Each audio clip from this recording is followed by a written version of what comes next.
কারণ এই সময় যেহেতু তাপ প্রদাহ বেশি, তাপের কারণে যদি আপনি পানি সংকট দেন তাহলে কিন্তু এই ধানগুলো বের হতে অনেক সময় লাগবে। যেমন এখন কায়স্থর অবস্থা কিংবা যে ধানগুলো থোর অবস্থায়, এই থোর কিন্তু ধানগুলো বের হতে ওখানে স্থির হয়ে যাবে, থোরগুলো বের হতে সময় লাগবে। এর জন্য যেটা করণীয় এই বিষয়ে আমি আজকে কথা বলবো।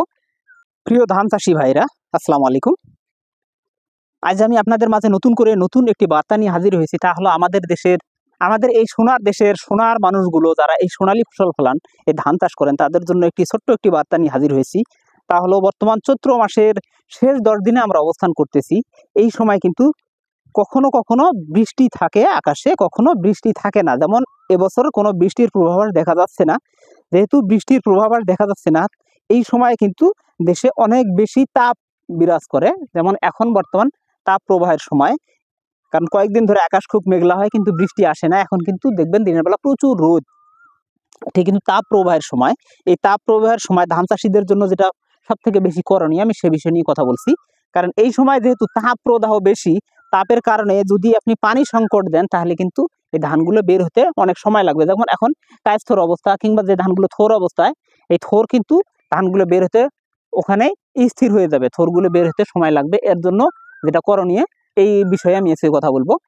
যদি এরকম সময় দেখবেন, কোনো বছর যদি এরকম তাপ প্রদাহের সময় দেখেন, যদি আকাশে মেঘের পরিমাণ নাই বা বৃষ্টি নাই, তাহলে অবশ্যই বুঝে নেবেন যে দিনের বেলা রোদের তাপমাত্রা অনেক বেশি। তো এই সময়ের মধ্যে আপনাকে অবশ্যই ধানের জমিতে, বিশেষ করে ধানের জমিতে পানি ধরে রাখতে হবে 5 থেকে 7 সেন্টিমিটার, অর্থাৎ 5 থেকে 7 সেন্টিমিটার, অর্থাৎ 2 থেকে 3 ইঞ্চি পরিমাণ পানি অবশ্যই ধরে রাখতে হবে। এর কম পানি কখনো রাখবেন না। আর পানি সংকট দিবেন না যতদিন না বৃষ্টি হবে।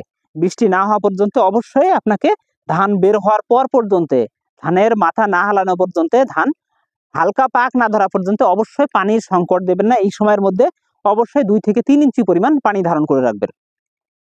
আর যেহেতু এই সময় তাপ প্রদাহের সময়, দিনের বেলা রোদের তাপমাত্রা অনেক বেশি, আর সন্ধ্যার পর দেখবেন আবহাওয়া অবশ্যই 17 ডিগ্রির নিচে তাপমাত্রা নেমে আসে।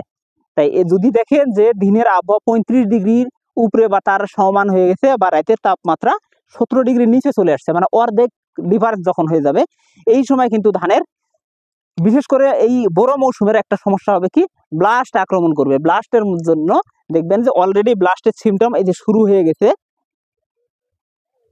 দেখবেন প্রতিটি পাতায় চোখের মতো আকৃতি ধারণ করছে। একবারে নিচের পাতা নয়, যদি উপরের পাতা, উপরের মা পাতা থেকে 2 পাতা পর্যন্ত, এই 3 পাতার ভিতরে যদি দেখেন এরকম কালো চোখের মতো আকৃতি ধারণ করছে, দাগ পড়ছে, তাহলে বুঝতে হবে যে এটা ব্লাস্টের লক্ষণ। আর এই সময় অবশ্যই ব্লাস্টের জন্য আপনাকে স্প্রে করতে হবে ট্রাইসাইক্লোনাজল গ্রুপের ঔষধ। আর সেই সাথে অন্য কোনো আরেকটা গ্রুপ হলো কি, টেবুকোনাজল প্লাস ট্রাইফ্লোক্সিস্ট্রোবিন, এই দুইটির যে কোনো একটি গ্রুপের ঔষধ আপনাকে অবশ্যই স্প্রে করতে হবে। আর স্প্রে করতে হবে অবশ্যই বিকেল 4টার পর থেকে সন্ধ্যা পর্যন্ত। এই সময়ের মধ্যে অবশ্যই স্প্রে করবেন, কারণ দিনের বেলা তাপমাত্রা অনেক বেশি তাপমাত্রায় স্প্রে করলে ওই ওষুধগুলো কার্যকারিতা অনেকটা নষ্ট হয়ে যায়। তো এই জন্য আপনাকে আমি পরামর্শ দিচ্ছি অবশ্যই 4টার পরে স্প্রে করবেন। আর যদি আপনার জমিতে ধানের পাতা মোড়ানো পোকা, সেই সাথে মাজরা পোকার আক্রমণ থাকে, তাহলে মাজরা পোকা এবং পাতা মোড়ানো পোকার জন্য আপনি একত্রে স্প্রে দিতে পারেন। তবে আলাদাভাবে স্প্রে দেওয়া সব থেকে ভালো। আপনার যদি আলাদা স্প্রে দিতে অনেক কষ্ট হয়, তাহলে আপনার ক্ষেত্রে আমি বলবো যে আপনি একসাথেই দিতে পারেন।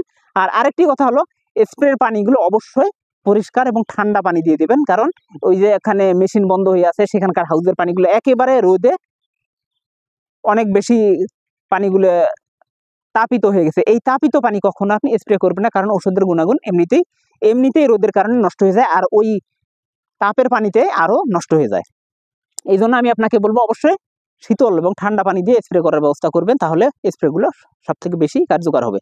আর আরেকটি কথা যেটা বললাম, যে অবশ্যই আপনি জমিতে পানি ধারণ করবেন কমপক্ষে 2 থেকে 3 ইঞ্চি পানি। যতদিন না ধানের মাথা মোটামুটিভাবে হালকা পাক ধরছে, ততদিন পর্যন্ত আপনাকে পানি ধারণ করে রাখতে হবে।